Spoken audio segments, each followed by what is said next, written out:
Coming to details మాజీ మంత్రి మల్లారెడ్డికి irrigation అధికారులు షాక్ ఇచ్చారు. మేడ్చల్ జిల్లా బొమ్రాసిపేటలో పెద్ద చెరువును మల్లారెడ్డి ఆక్రమించి ప్రహరీ గోడ నిర్మించారు.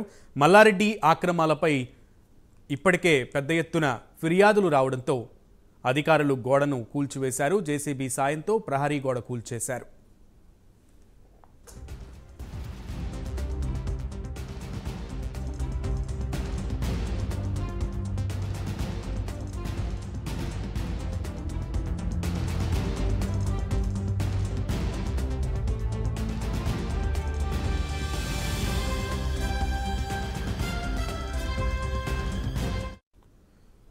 మాజీ మంత్రి మల్లారెడ్డికి ఇరిగేషన్ అధికారులు షాక్ ఇచ్చారు. మేడ్చల్ జిల్లా బొమ్రాసిపేటలో పెద్ద చెరువును మల్లారెడ్డి ఆక్రమించి ప్రహరీ గోడ నిర్మించారు. మల్లారెడ్డికి అక్రమాలకు సంబంధించి ఇప్పటికే పెద్ద ఎత్తున ఫిర్యాదులు రావడంతో అధికారులు గోడను కూల్చివేశారు.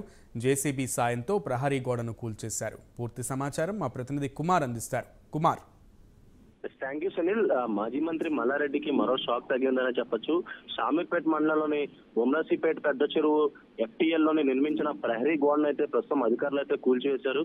చెరువు FTL లో అక్రమ నిర్మాణాలు చేశారంటూ కూడా మల్లారెడ్డిపై అనేక ఫిర్యాదులు రావడంతో ప్రస్తుతం ఏదైతే అధికారులు కూడా ఆ గోడను అయితే కూల్చేయడం జరిగింది.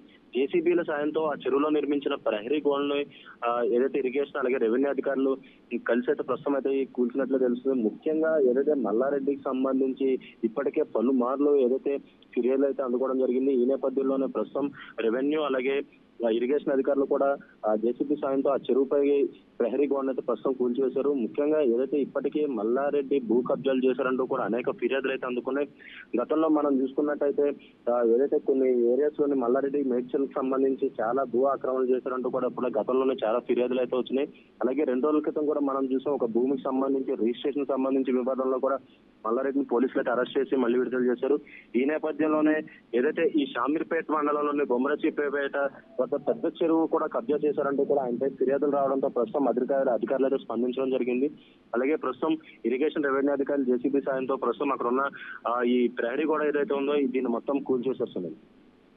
రైట్ కుమార్, అయితే ఇది మొదటిది కాదు, ముందు నుంచి కూడా అంటే బీఆర్ఎస్ అధికారం కోల్పోయినప్పటి నుంచి, మల్లారెడ్డి మంత్రి పదవి కోల్పోయినప్పటి నుంచి ఆయన ఆక్రమించిన స్థలాల విషయాల్లో ఎవరైతే బాధితులు ఉంటారో వాళ్ళు ఒక్కొక్కరిగా బయటకు వస్తున్నటువంటి పరిస్థితి ఉంది.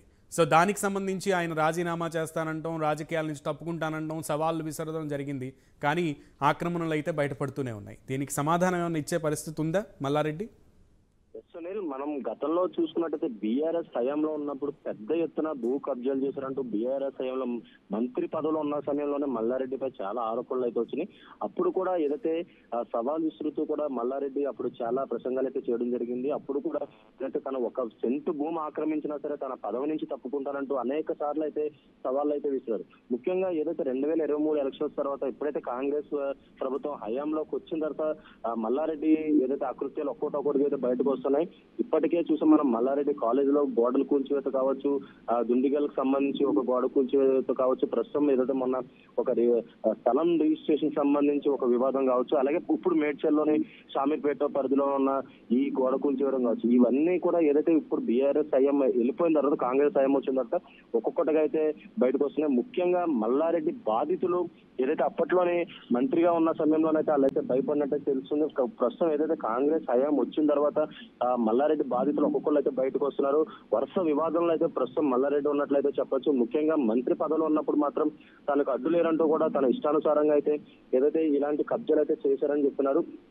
ఎప్పుడైతే కాంగ్రెస్ ప్రభుత్వం హయాంలోకి వచ్చిన తర్వాత ఏదైతే బాధితులు ఒక్కొక్కరిగా అయితే బయటకు వస్తున్నారు. ఇప్పటికే అనేక మంది ఫిర్యాదులు అయితే చేశారు.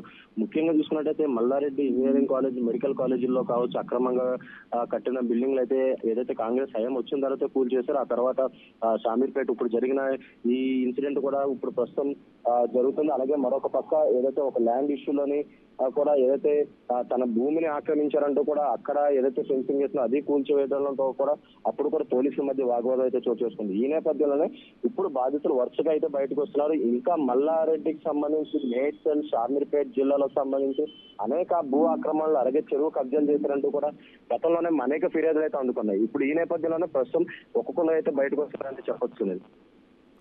Right Kumar, thank you.